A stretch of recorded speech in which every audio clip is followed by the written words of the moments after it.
Hey everyone, Pastor Nathan here. Today's the day, election 2020.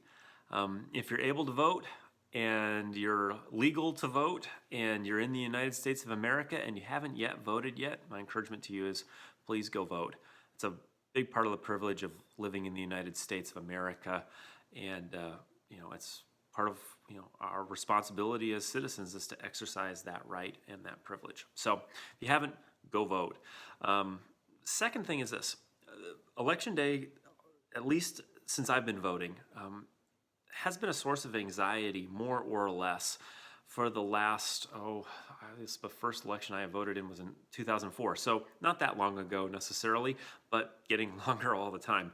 And one of the things that has kind of characterized every single election that I've voted in is kind of the theme or the phrase, this is the soul of the nation. This is going to determine the course of the nation. This is going to, we're battling for the nation.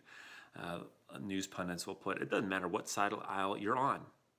That's been relatively the way it has been characterized.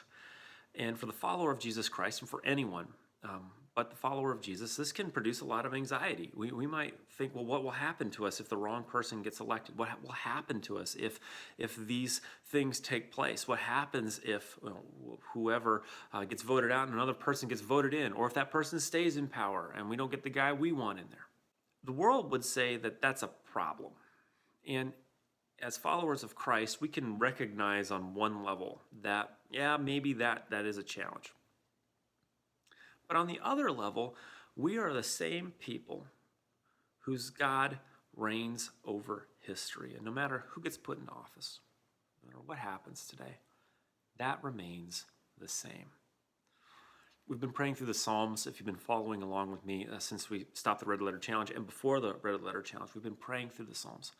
And we're going to skip ahead a little bit to Psalm 96. Psalm 96 says this. This is verse 10. Say among the nations, the Lord reigns. The Lord reigns. No matter what takes place, no matter what happens, our God reigns. And he has not lost control over history. And despite of what you may see with your eyes and hear with your ears and wonder about what he's doing.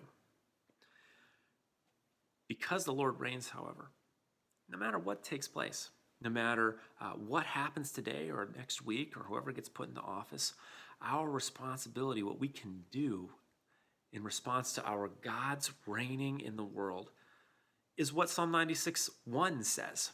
Sing to the Lord a new song. Sing to the Lord all the earth. Verse 2, sing to the Lord, bless his name, tell of his salvation from day to day. Verse 3, declare his glory among the nations, his marvelous works among all the peoples. Our job, our responsibility, our vocation as children of God remains constant and consistent.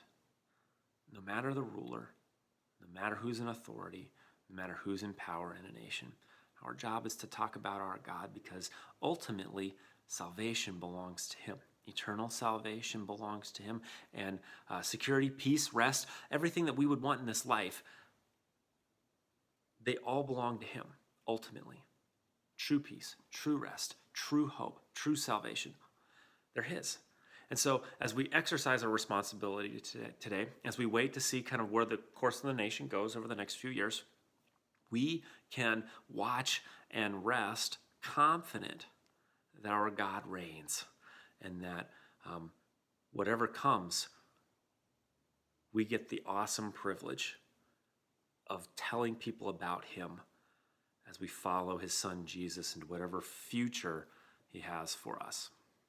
Anyhow, I hope that's helpful for you today as you wait, as you watch, as you sing, as you are reminded of what our incredible God has done for us, as we see how history will unfold following Jesus. Have a great day, and we'll talk again soon. Take care.